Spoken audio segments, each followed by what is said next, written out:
வணக்கம். Welcome back Voice of Galaxy. நம்ம சேனலோட அடுத்த கதையை பார்க்கலாமாங்க. அன்று சனிக்கிழமை இரவு 11:30 மதுரை சென்னை சாலையில் அதிவேகமாக காற்றை கிழித்து கொண்டு வந்தது ஒரு லக்ஸரி கார். பெரிய கெஸ்ட் ஹவுஸ் ஒன்றில் நுழைந்து நின்றது. பின்சீட்டில் இருந்து தள்ளாடியபடியே இறங்கினான் அருண். ஏதோ பாட்டில் நன்றாக குடித்துவிட்டு வந்தான். டிரைவர் கைத்தாங்களாக அவனை உள்ளே அழைத்துச் சென்று மாடி ரூமில் படுக்க வைத்துவிட்டு கீழே வந்து படுத்து கொண்டான். அரு ஏதேதோ கெட்ட கனவுகளால் கண் விழித்தான். அவன் ரூமில் ஒரே ஒரு 0 வாட்ஸ் பல்ப் மட்டும் கண் சிமிட்டிக் கொண்டு இருந்தது. அப்படியே ஜன்னலை பார்த்தவன் அதிர்ந்தான். அங்கே ஒரு கருப்பு உருவம் அவனே பார்த்து கொண்டிருப்பது போல் தெரிந்தது. கண்களை நன்றாக கசக்கி பார்த்தான். அங்கே யாரும் இல்லை. மெதுவாக எழுந்து ஜன்னல் அருகே சென்றான். சிறிது பயத்தோடு ஜன்னல் வழியாக பார்த்தான். அவன் வீட்டு பால்கனி தெரிந்தது. இருட்டாக இருந்தது. அதை தாண்டி மெயின் ரோடு தெரிந்தது. முழு இருட்டு. மெதுவாக பின்னால் திரும்பி கடிகாரத்தை பார்த்தான். மணி 2 ஆகி இருந்தது. இப்ப அவன் ரூம் கதவுக்கு வெளியே டக் டக் என்ற சத்தம் கேட்டது. மெதுவாக கதவு அருகில் நடந்து சென்று காதை காதில் வைத்து கேட்டான். சத்தம் கொஞ்சம் கொஞ்சமாக அதிகமாகிக் கொண்டே வந்தது. கதவு அருகில் வந்து சத்தம் நின்றது. அருண் முகம் நன்றாக வேர்த்திருந்தது. அவனுடைய ரிவால்வரை இருட்டில் தேடி எடுத்தான். மெதுவாக கதை திறந்தான். அங்கு யாரும் இல்லை. ரிவால்வரோடு மெதுவாக மாடிப்படியில் இறங்கி வந்தான். டிரைவர் அங்கே நன்றாக தூங்கிக் கொண்டு இருந்தான். கிச்சனுக்குள் சென்று தண்ணீர் குடித்துவிட்டு மீண்டும் தனது அறைக்கு வந்து மெத்தையில் படுத்தான். அப்படியே கண்ணயர்ந்தான். அவன்கள் கண்கள் மூடியிருந்தாலும் யாரோ அவனை கூர்ந்து பார்ப்பது போல் ஒரு உணர்வு தோன்றியது. டக்கென்று கண்ணை திறந்தான். அவன் ஜன்னலில் பார்த்த அதே உருவம் எதிரில். கத்த வாயைத் திறந்தான். டுமில். அருண் உயிரற்று கிடந்தான். ஒரு வினாடியில் பால்கனி கதவு வழியாக தப்பி ஓடியது அந்த கருப்பு உருவம். அடுத்த நாள் காலை 6 மணிக்கு இன்ஸ்பெக்டர் ராஜசேகர் தனது வீட்டில் நிம்மதியாக தூங்கிக் கொண்டிருந்தார். அவரது செல்போன் பலமுறை அடித்து ஓய்ந்து போயிருந்தது. அவருடைய குடும்பத்தினர் வெளியூர் சென்று விட்டதால் தனியாகத்தான் இருந்தார். மெதுவாக கண்களை திறந்தவர் பக்கத்தில் இருந்த செல்போனை எடுத்து பார்த்தார். பிரபாகரிடமிருந்து நிறைய மிஸ்டு கால்கள். அவனுக்கு கால் செய்தார். ராஜசேகர். ஹலோ பிரபாகர். மறுமுனையில் Prabhakar. Sorry to disturb you sir at this time sir. Rajasekar. No problem Prabhakar. என்ன விஷயம்? பிரபாகர். இன்ஸ்பெக்டர்ஸிடம் ஆதியோட கெஸ்ட் ஹவுஸில் ஒரு மர்டர். அவரோட பையனை யாரோ சுட்டு கொன்னுட்டாங்க. பாயிண்ட் பிளாக் ரேஞ்சில் சுட்டதால immediate death. Rajasekhar. Oh my God, நான் உடனே கிளம்பி வரேன் என்று போனை கட் செய்தார். ராஜசேகர் வயது 40 நெருங்கி கொண்டிருந்தது. நல்ல வட்ட முகம், கருப்பும் வெள்ளையும் கலந்த தலைமுடி, அடர்த்தியான புருவம், லேசாக முறுக்கி விடப்பட்ட மீசை, சிறிய துப்பை, உயரம் 6 அடிக்கு 2 அங்குலம் கம்மி, மேலிடத்தில் செல்லும் வேலைகள் அப்படியே செய்து முடிக்கும் ஆசாமி, நெளிவு சுழிவுகளை நன்கு தெரிந்தவர். இந்த கேஸ் எவ்வளவு நாள் இழுக்க போகுதோ என்று சலித்து கொண்டே ரெடியானார். 8 மணிக்கு ஸ்பாட்டுக்கு வந்து சேர்ந்தார். அங்கே சப் இன்ஸ்பெக்டர் பிரபாகரன் அவருக்காக காத்திருந்தார். பிரபாகரன் 27 வயது மதிப்புத்தக்க இளைஞன். களையாக இருந்தான். மீசையை லேசாக ட்ரிம் செய்திருந்தான். உடம்பை நல்ல ஃபிட்டாக வைத்திருந்தான். 6 அடிக்கு குறையாமல் இருந்தான். வெரி எனர்ஜெட்டிக்காக வேலை செய்து கொண்டிருந்தான். பிரபாகர் சார், நம்மளோட எவ்வளோ ஃபார்மாலிட்டிஸ் முடிச்சிட்டேன். பாடியை போஸ்ட்மார்ட்டம் பண்ண அனுப்பி வச்சிட்டேன். ராஜசேகர். இதுவரை என்ன தெரிஞ்சிருக்கு? Any suspect or clue? Prabhakaran. உள்ள ஃபாரன்சி ஆளுங்க அலசிக்கிட்டு இருக்காங்க. இன்னும் எதுவும் கிடைக்கல. ராஜசேகர். ஆதி சாருக்கு இன்ஃபார்ம் பண்ணியாச்சா? பிரபாகர். எஸ் சார், அவர் அமெரிக்கால இருந்து கிளம்பி வந்துட்டு இருக்கார்.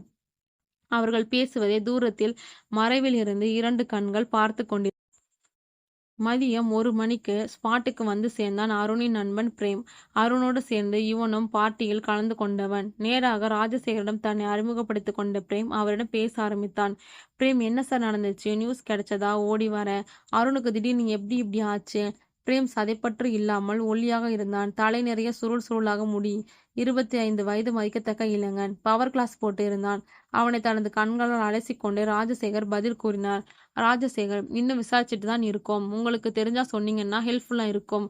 அருணுக்கு விரோதிங்கன்னு யாரும் இருக்காங்களா? பிரேம். எனக்கு தெரிஞ்ச அவனுக்கு விரோதிங்கன்னு யாரும் இல்லை. எல்லோரோடும் ஜாலியா பழகுவான். தண்ணி அடிச்சிருந்தான். கொஞ்சம் ஓவரா பேசி வெறுப்பேத்துவான். மற்றபடி எனக்கு தெரிஞ்சவரை அவன் ரொம்ப நல்லவன். தண்ணி அடிச்சிருந்தா கொஞ்சம் ஓவரா பேசி வெறுப்பேத்துவானா?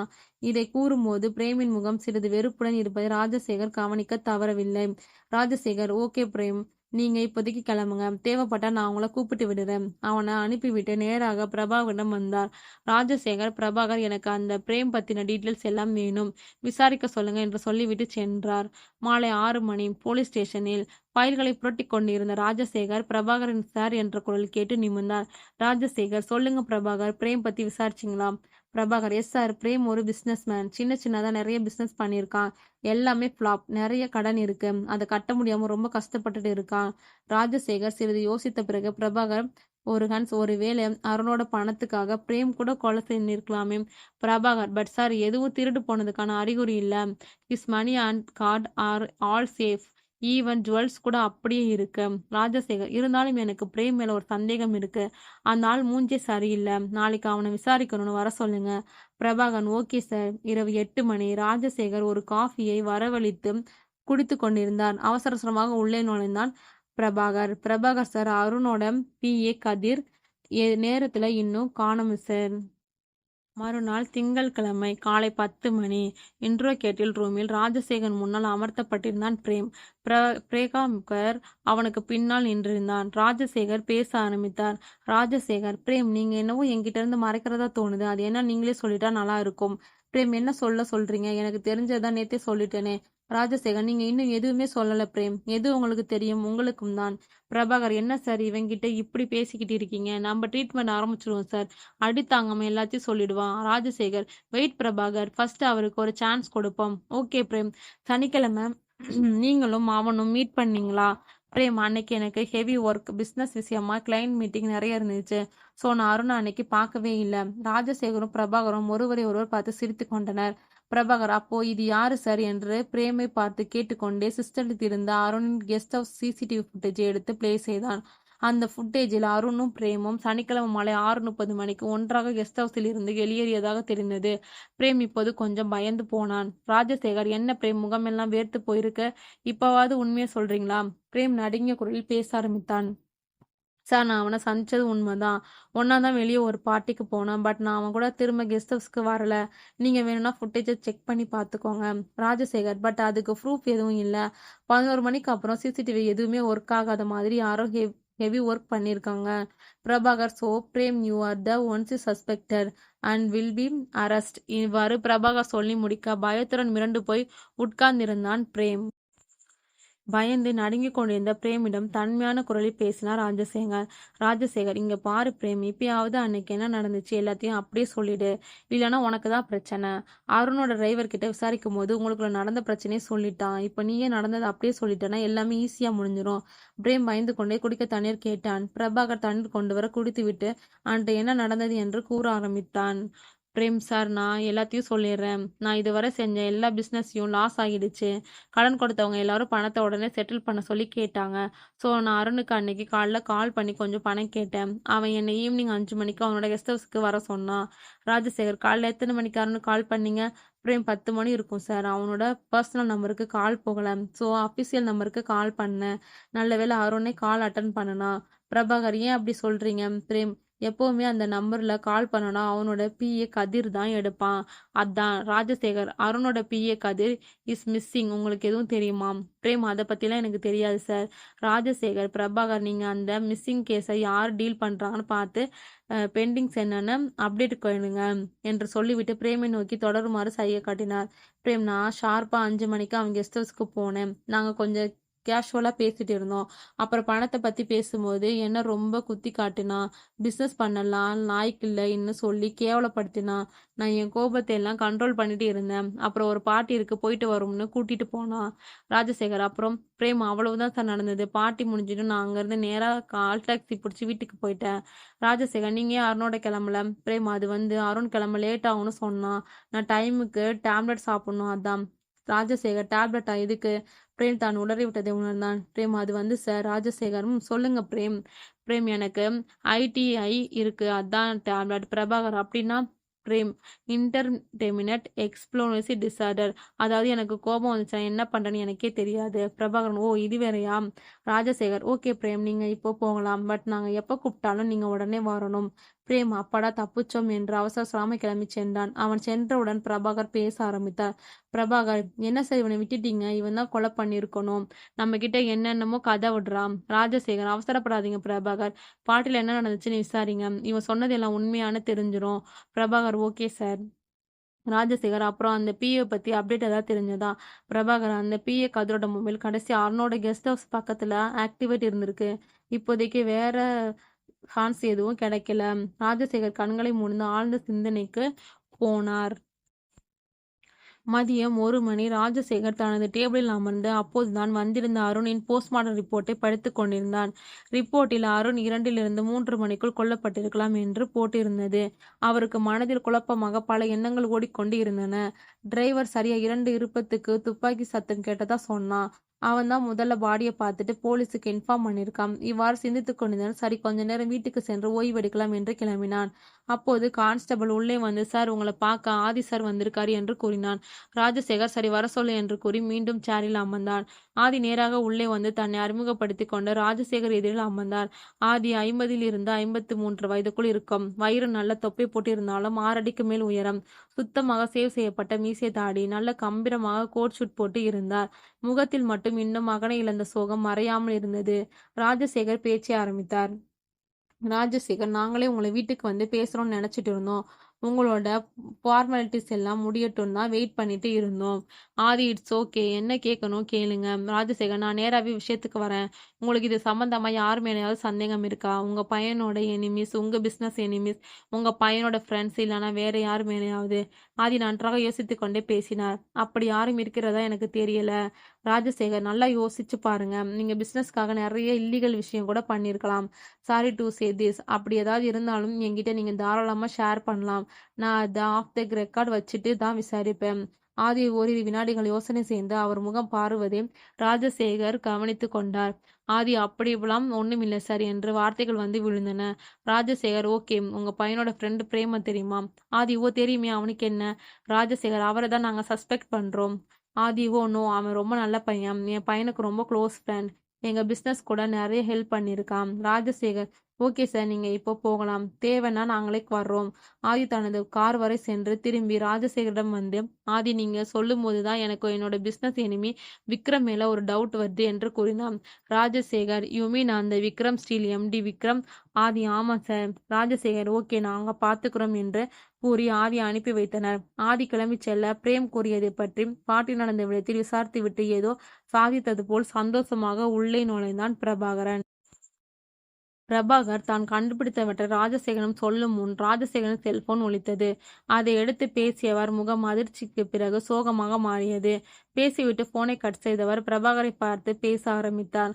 ராஜசேகர், இந்த கேஸ் ரொம்ப சிக்கலாகிட்டே போகுது பிரபாகர். பிரபாகர், என்ன ஆச்சு சார்? ராஜசேகரோ அருணோட கெஸ்ட் ஹவுஸ் பக்கத்துல இருக்க பாலத்துல அடியில பிஏ கதிரோட பாடி கிடைக்குதாம். நீங்க உடனே போய் அது என்னன்னு பாருங்க. I am on done for the day. அங்க இருந்து எனக்கு அப்டேட் கொடுங்க. Prabhakar, okay sir. அப்புறமா அந்த பிரேம் சொன்னதை பத்தி விசாரிச்சேன். ராஜசேகர், அதை பத்தி நாளைக்கு பேசலாம். I am very tired. நீங்க முதல்ல இந்த பிஏ கேஸ் அட்டன் பண்ணுங்க என்று கூறிவிட்டு கிளம்பினார். பிரபாகர் தான் சொல்ல வந்ததை சொல்ல முடியவில்லை என்ற ஏமாற்றத்தோடு கதிர் பாடி கண்டுபிடிக்கப்பட்ட இடத்திற்கு சென்றான். அந்த இடத்தையும் கதிரின் உடம்பையும் நன்றாக ஆராய்ந்தான். மற்ற அனைத்து ஃபார்மாலிட்டிஸும் முடித்துவிட்டு தனது வீட்டுக்கு சென்றான். அங்கிருந்து ராஜசேகருக்கு கால் வந்தது. Prabhakaran, hello sir. பிரபாகர், பாடியை போஸ்ட்மார்ட்டம் பண்ண அனுப்பிச்சிட்டேன். Prabhakar, yes sir. Prabhakar, body ரொம்ப டீகாம்போஸ் ஆகியிருக்கு. நேத்தே நடந்திருக்கோம் சார். Thank you sir, good night. இவ்வாறு பேசி முடித்த பின் படுக்கையில் சாய்ந்தான், தூங்கி போனான். மறுநாள் காலை 10 மணிக்கு போலீஸ் ஸ்டேஷனில் ராஜசேகருக்கு காத்திருந்தான் பிரபாகர். கதிரின் போஸ்ட்மார்டம் ரிப்போர்ட்டுக்கு 11 மணிக்கு வந்தது. அதை ஆராய துவங்கினான். கதிர் அருண் கொல்லப்பட்ட அடுத்த நாள் காலை 10 முதல் 12 மணிக்குள் கொல்லப்பட்டிருக்கணும். இவ்வாறு அவன் படித்து கொண்டிருக்கும் போது சேர்ந்தார் ராஜசேகர். Rajasekhar, good morning Prabhakar. என்ன போஸ்ட்மார்டம் ரிப்போர்ட்டா? என்ன தெரிய வந்திருக்கு? Prabhakar, good morning sir. Arun கொல்லப்பட்ட same style and I am the guessing it same pan and same killer என்று கூறினான். ராஜசேகர் அந்த ரிப்போர்ட்டை பிரபாகரிடமிருந்து வாங்கி பார்த்தார். பிறகு ஏதோ யோசித்து கொண்டே பிரபாகரிடம் பேசினார். ராஜசேகர், அந்த ஆதி யார் மேலேயோ டவுட் இருக்குன்னு சொன்னாரே, அதான் அந்த விக்ரம். அவனை விசாரிக்கணும்னு வர சொல்லுங்க. Prabhakar, okay sir. அப்புறம் அந்த பிரேம் பத்தி என்று இழுக்க Rajasekhar, oh yes, I forgot applied it totally. சொல்லுங்க, anything suspend? Prabhakar, yes sir. Prem நம்ம கிட்ட இருந்து பாதியை மறைச்சிருக்கான். நான் பாட்டி நடந்த இடத்துல அன்னைக்கு சப்ளை பண்ணவங்கள விசாரிச்சேன். பாட்டி நடந்துட்டு இருக்கப்போ அருண் ஓவரா குடிச்சிட்டு பிரேமோட திரும்பவும் ஏதோ பிரச்சனை பண்ணியிருக்கான். கொஞ்சம் கைகலப்பும் ஆகியிருக்கு. பிரேம் கோவத்துல அங்கிருந்து கத்திய வச்சு அருணை குத்த கூட ட்ரை பண்ணியிருக்கான். பக்கத்துல இருந்தவங்க பிரேமை தடுத்து அப்புறம் கால் டாக்ஸில அனுப்பி வச்சிருக்காங்க. அங்கிருந்து சிசிடிவி ஃபுட்டேஜ்லாம் செக் பண்ணிட்டேன். It is confirmed. ராஜசேகர் நிதானமாக யோசித்தவர் பின்பு பிரபாகரை பார்த்து, ஓகே பிரபாகர், பிரேம உடனே என்கொயரிக்கு வர சொல்லுங்க. அப்புறம் அந்த விக்ரமையும். மாலை சரியாக 5 மணிக்கு வந்து சேர்ந்தான் விக்ரம். சராசரி உயரம், நல்ல நிறம், 30 வயது மதிப்புத்தக்கவன். சுத்தமாக சேவ் செய்து இருந்தான். நல்ல ரிச்சாக உடைகள் அணிந்திருந்தான். கண்களை சுற்றி சிறிது கழுவலையும் காணப்பட்டது. வந்தவன் ராஜசேகர் முன்னால் திமிராக அமர்ந்தான். ராஜசேகர் பேசும் முன்பே அவனே பேசினான்.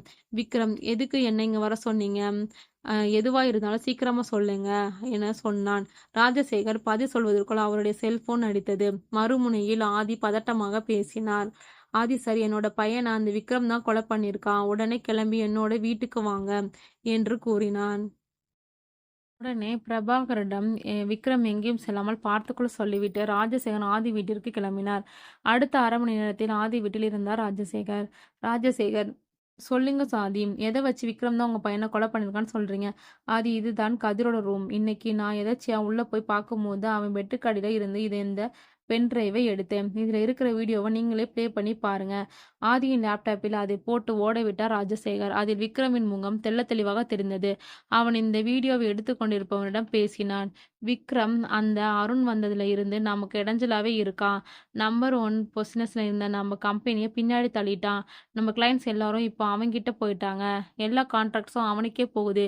இப்படியே விட்டா நம்ம கம்பெனியை இழுத்து மூடிட்டு போக வேண்டியதுதான். இப்போ என்ன சார் பண்ணலாம்? வீடியோவை விக்ரமுக்கு தெரியாமல் எடுத்துக்கொண்டிருந்த குரல் கேட்டது. ராஜசேகரை பார்த்து, அது வேற யாரும் இல்லை, என் பையனோட பிஏ கதிர் தான் என்றான் ஆதி. வீடியோ தொடர்ந்தது. விக்ரம், நம்ம பிளான் படி இன்னைக்கு அவனை போட்டு தள்ளிடு. கதிர், ஓகே சார், இன்னைக்கு சனிக்கிழமை, கண்டிப்பா ஏதாவது பார்ட்டி இல்லை டிஸ்கோத்தே போவான், நல்லா குடிச்சிட்டு தான் வருவான், இன்னைக்கே முடிச்சிடுறேன். விக்ரம், இந்த துப்பாக்கி எப்படி சுட தெரியும்ல? கதிர், நல்லாவே தெரியும் sir, you don't worry, I will take care. Vikram, இன்னொரு முக்கியமான விஷயம், நீ என்னோட ஆள்னு எப்பவுமே யாருக்குமே தெரியக்கூடாது. கதிர், பிலிமி சார், யாருக்கும் தெரியாது. அதோட அந்த வீடியோ முடிந்தது. விக்ரம் பிளாக்மெயில் செய்யவோ இல்லை தன்னோட சேஃப்டிக்காகவோ இந்த ரெக்கார்ட் பண்ணியிருக்கான் என்று ராஜசேகர் தனக்குள் நினைத்து கொண்டார். அந்த பென்ட்ரைவில் இன்னொரு வீடியோ இருந்தது. ஆனால் அது கரப்டாகி இருந்தது. அந்த பென்ட்ரைவை எடுத்துக்கொண்டு கிளம்பினார். இங்கே விக்ரம் கோபத்தின் உச்சத்தில் கத்திக்கொண்டு இருந்தான். பிரபாகர் எவ்வளவு முயன்றும் அவனை தடுக்க முடியவில்லை. வேகமாக எழுந்து வெளியே செல்ல முயன்றவன் கன்னத்தில் பலார் பலார் என்று 2 அறை விழுந்தது. ஒரு வினாடி தடுமாறும் எதிர் ராஜசேகரை பார்த்து லேசான பயத்தோடு தனது கன்னத்தை தடவி கொண்டே மீண்டும் உள்ளே வந்து உட்கார்ந்தான். அடுத்த 10 நிமிடத்தில் இன்ட்ரோகேட்டிவ் ரூமில் ராஜசேகர் மற்றும் பிரகாவர் முன்னிலையில் அமர்த்தப்பட்டிருந்தான் விக்ரம். ராஜசேகரம், விக்ரம், எங்களுக்கு எல்லாமே தெரிஞ்சு போச்சு. நீ தான் கதிரை அனுப்பி அருணை கொலை பண்ணியிருக்க. அப்புறம் கதிர் உன்னை வீடியோ எடுத்து பிளாக்மெயில் பண்ணியிருக்கான். ஸோ அவனையும் கொன்னுட்ட, என்ன சரியா என்று கூறிவிட்டு அவனை கூர்மையாக பார்த்தார். விக்ரம் ஒரு வினாடி திகைத்தாலும் பின்னர் சமாளித்து கொண்டு பேசினான். விக்ரம், நீங்க என்ன சொல்றீங்கன்னு எனக்கு புரியல. முதல்ல என்ன இங்க எதுக்கு கூப்பிட்டீங்கன்னே சொல்லல. இப்போ என்னன்னா ஏதோ கொலை அது இதுன்னு என்னமோ கேட்குறீங்க. எனக்கு ஒண்ணுமே புரியல. ராஜசேகர், பிரபாகர், இந்த பென்ட்ரைவ்ல இருக்கிற வீடியோவை அந்த டிவியில ப்ளே பண்ணுங்க என்று கொடுத்தார்.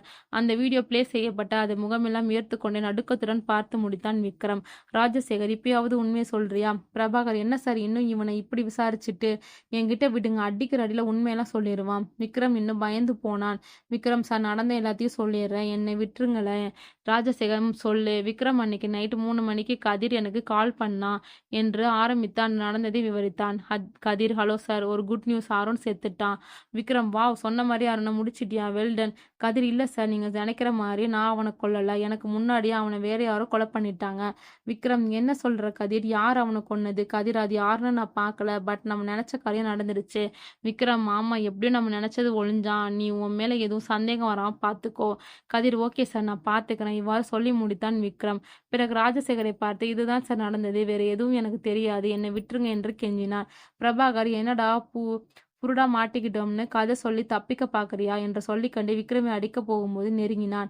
ராஜசேகர், வெயிட் பிரபாகர், அவன் சொல்றது உண்மையா கூட இருக்கலாம். பிரபாகர், என்ன சார் சொல்றீங்க? ராஜசேகர், அந்த வீடியோல விக்ரம் கொடுத்த கன் கோல்ட் 1911 அண்ட் அதோட கார்ட்ரிட்ஜ் சைஸ் 11.5 மில்லிமீட்டர்.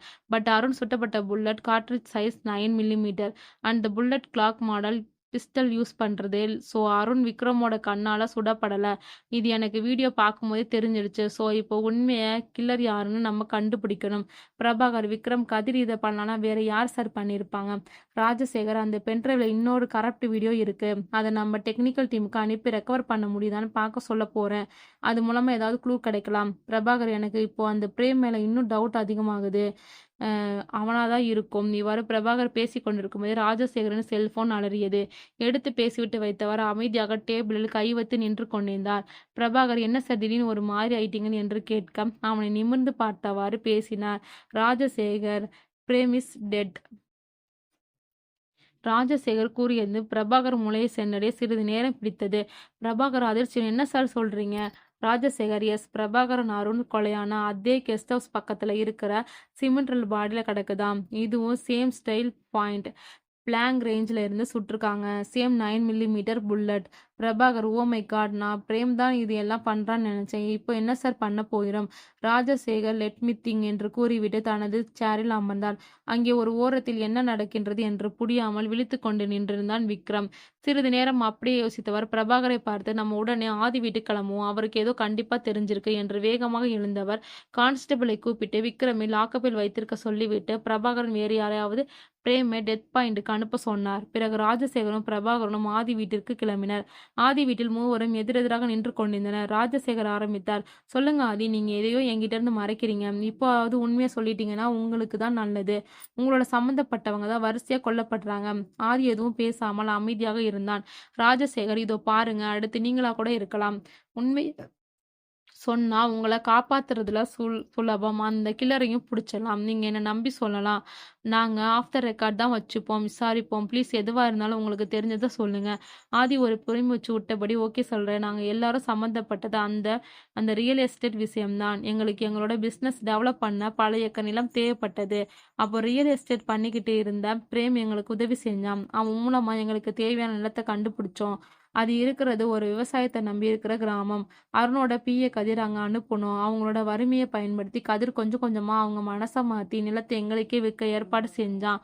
ஆனா அவங்க விற்க விடாம தடுத்துக்கிட்டு இருந்தா ரத்தினவேல். அவனோட நிலத்தையும் விற்க மாட்டேன்னு சொல்லிட்டான். ரத்தினவேல் அங்க கொஞ்சம் செல்வாக்கான ஆளு. அவன் ஒத்துக்கிட்டாதான் மத்த எல்லாரும் ஒத்துக்குவாங்க. அதனால அருணை பேச்சுவார்த்தைக்கு அனுப்பினேன். ஆனா அந்த ரத்தினவேல் எதுக்குமே ஒத்து வரல. அவ்வளோ பணம் கொடுத்தும் வாங்க மறுத்துட்டான். அவன் வீட்டுக்கு போய் அவன் மனைவி மகனையும் மிரட்டி பார்த்தோம். ஒன்னும் பிரயோஜனம் இல்ல. கடைசியா அவனை அடிச்சு போட்டு நிலத்தை எங்க பேர்ல மாத்தி எடுத்துக்கிட்டோம். அப்புறம் குடும்பத்தோட அவன் வீட்டிலேயே வச்சு கொளுத்திட்டு தீ விபத்துன்னு மாத்திட்டோம். இவ்வாறு ஆதி கூறி முடிக்க அனைத்தையும் அமைதியாகவும் கவனமாக கேட்டு வந்தார் ராஜசேகர். ராஜசேகர், ரத்தினவேல், அவர் மனைவி, அப்புறம் மகன் 3 பேரையும் கொன்னுட்டீங்க, அப்படித்தானே? பிரபாகர், என்ன சார் 3 பேரை எரிச்சு கொண்டதா சொல்லிட்டு இருக்காரு? நீங்களும் அமைதியா கேட்டுட்டு இருக்கீங்க. ராஜசேகர், இப்ப என்ன பண்றீங்க? இதெல்லாம் பெரிய இடத்து சாதாரணம். இப்போதைக்கு நமக்கு அந்த கில்லர் தான் முக்கியம். ஓகே. பிரபாகர் மௌனமாக விலகி நின்று கொண்டான். ராஜசேகர் ஆதியை பார்த்து பதில் சொல்லும்படி கையை செய்க அவர் தொடர்ந்தார். ஆதி, ஆமா சார், ஆனா ரத்னவேலுக்கு ஒரு வளர்ப்பு மகன் இருக்கிறதா பேசிக்கிட்டாங்க. பட் அவன் வேற ஏதோ ஊர்ல வேலை பார்க்கறதால நாங்க அவனை பார்த்ததில்ல. அவன் ஃபேமிலி இருந்ததுக்கு அப்புறம் அவனால இது வரைக்கும் எங்களுக்கு எந்த பிரச்சனையும் வந்ததில்ல. ஆனா இப்ப நீங்க சொல்றத வச்சு பார்த்தா அவன் தான் எல்லாத்தையும் செய்யறான்னு டவுட்டா இருக்கு. ராஜசேகர், அவன் வெளியூர்ல என்ன வேலை செய்யுதான்னு பேசிக்கிட்டாங்க. ஆதி, ஏதோ டிரைவர் வேலைன்னு நினைக்கிறேன், சரியா தெரியல. பிரபாகர் ராஜசேகரை பார்த்து அதிர்ச்சியாக, சார், அந்த அருணோட டிரைவர். பிரபாகர் பேசிக் கொண்டிருக்கும் போதே ராஜசேகரன் மொபைலுக்கு ஒரு வீடியோ மெசேஜ் வந்தது. தனியாக சென்று வீடியோவை பிளே செய்தான். பார்த்தவனின் புருவங்கள் உயர்ந்தன. உடனே தனது மொபைலிலிருந்து யாருக்கோ கால் செய்தார். மீண்டும் ஆதி அருகில் வந்து நின்று கொண்டார். பிரபாகரை பார்த்து, இல்ல பிரபாகர், அந்த டிரைவரா இருக்கணும்னு எனக்கு தோணல. அவங்கிட்ட விசாரிக்கும் போதே அவனோட பேக்ரவுண்ட் எல்லாம் விசாரிச்சாச்சு என்று ராஜசேகர் சொல்லிக் கொண்டிருக்கும் பொழுதே அவரின் மொபைல் அடித்தது. ராஜசேகர் தனியாக சென்று பேசினார். டீட்டெயில்ஸை செக் பண்ணீங்களா? கன்ஃபார்மா? ஓகே, உடனே அனுப்புங்க என்று சொல்லி போனை கட் செய்து விட்டு திரும்பி வந்தார். ராஜசேகர், கொலை செஞ்சது யாருன்னு தெரிஞ்சிருச்சு. யாரு சார் என்று ஆதி பிரபாகர் இருவரும் ஒரே நேரத்தில் கேட்க, ராஜசேகர், கதிர் ரூம்ல நமக்கு கிடைச்ச அந்த கரெக்டான வீடியோ நம்ம டெக்னிக்கல் டீம் ரெக்கவர் பண்ணிட்டாங்க. அதுதான் எனக்கு மெசேஜ்ல அனுப்பியிருந்தாங்க. அவனை பத்தின டீட்டெயில்ஸை விராச்சு கன்ஃபார்ம் பண்ணியாச்சு. பிரபாகர், அந்த டிரைவரை பத்தியா sir? Rajasekar, yes Prabhakar, but அதுக்கு முன்னாடி நீங்க கூட டிரைவரா தான் போலீஸ்ல ஜாயின் பண்ணி எக்ஸாம் எழுதி ப்ரொமோட் ஆனீங்க என்று கூறிக்கொண்டே தனது துப்பாக்கியை வெளியில் எடுத்தார். நிலைமை என்ன என்று ஒரு நொடியில் யூகித்து விட்டார் பிரபாகர். அவனும் தனது துப்பாக்கியை வெளியில் எடுக்க, அதற்குள் ராஜசேகர் துப்பாக்கியை பிரபாகரின் நெற்றுப்பொட்டில் இருந்தது. Rajasekar, "it is all over Prabhakar, you are the one." Prabhakar லேசான அலட்சிய புன்னகையுடன் நின்றிருந்தான். ஆதியை அதிர்ச்சியுடன் பார்த்து கொண்டிருந்தார். ராஜசேகர், "இப்போ நீ உண்மையெல்லாம் சொல்லு. இன்னும் கொஞ்ச நேரத்துல உன்னை அரெஸ்ட் பண்ண போலீஸ் படைய வர சொல்லியிருக்கேன். துப்பாக்கியை கீழே போடு." பிரபாகர் துப்பாக்கியை கீழே போட்டான். பிரபாகர், "எஸ், நான் தான். எல்லா கொலையும் செஞ்சது நான் தான். ரத்தினவேர் வளர்த்த அந்த இன்னொரு பையனும் நான் தான். பழிவாங்க சமயம் பார்த்து காத்துட்டு இருந்தேன். முதல்ல அருண். பட் அவனை கொன்னதை கதிர் வீடியோ எடுத்துட்டான்னு எனக்கு அடுத்த நாள் தான் தெரியும். அருண் பாடிய போஸ்ட்மார்ட்டம் பண்ண அனுப்பிட்டு நம்ம பேசிட்டு இருந்தப்போ கதிர் தூரத்துல இருந்து வாட்ச் பண்ணியிருக்கான். அப்புறம் என்ன பிளாக்மெயில் பண்ண வந்தான். நானே அவனை கொல்லணும்னு நினைக்கும் போது அவனே சிக்கியிருக்கான்னு ஈஸியா முடிச்சிட்டேன். அப்புறம் அந்த பிரேம் கதையை முடிச்சேன். ஆனா இதுக்கெல்லாம் காரணமான இந்த ஆதி" என்று சொல்லிக்கொண்டே ஒரு நொடியில் தரையில் உருண்டு தனது துப்பாக்கியை எடுத்து சுட, ஆதியின் நடுநெற்றில் குண்டு பாய்ந்து கீழே விழுந்தார் ஆதி. இதை சற்றும் எதிர்பாராத ராஜசேகர் பிரபாகரை நோக்கி சுட, பிரபாகரின் தோளில் துளைத்துச் சென்றது குண்டு. பிரபாகர் முட்டி போட்டு உட்கார்ந்தான். ராஜசேகர், "ஸ்டேலோ பிரபாகர், டோன்ட் மூவ். துப்பாக்கியை கீழே போட்டுட்டு சரண்டர் ஆயிடு." பிரபாகர் வலியுடன் சிரித்துக்கொண்டே, "என்னோட பேர் என்னன்னு தெரிஞ்சும் சரண்டர் ஆக சொல்றீங்க?" பிரபாகர் தொடர்ந்தான், "இன்னும் ஒன்னே ஒண்ணுதான் மிச்சம். ஆதி அங்க நிலம் வாங்கினதே அந்த கெமிக்கல் மெட்டல் பிளாக்டன் கட்டதான். அதை கட்டினதுக்கு அப்புறம் அதுல இருந்து வர நச்சு புகையால பல பேர் பாதிக்கப்பட்டாங்க. அதை எதிர்த்து போராடின எங்களை மக்களை சுட்டு தள்ளினாங்க. அப்படி சுட்டது ஒரு கல் நெஞ்ச படைச்ச இன்ஸ்பெக்டர். அது நீதான் ராஜசேகர்" என்று சொல்லிக்கொண்டு அவரை நோக்கி சுட்டான் பிரபாகர். ராஜசேகர் உயிரற்று கீழே விழவும் போலீஸ் படை வரவும் சரியாக இருந்தது. பல குண்டுகள் பிரபாகரை நோக்கி பாய்ந்து வர உதட்டில் புன்னகை மாறாமல் நின்றிருந்தான் பிரபாகர். நன்றி. இந்த கதை உங்களுக்கு முடிச்சிருந்தா லைக் பண்ணுங்க. இதே மாதிரி டிஃப்ரெண்டான ஸ்டோரியை பார்க்கணுன்னா வாய்ஸ் ஆஃப் கேலக்ஸியை சப்ஸ்கிரைப் பண்ணி ஃபாலோ பண்ணுங்க.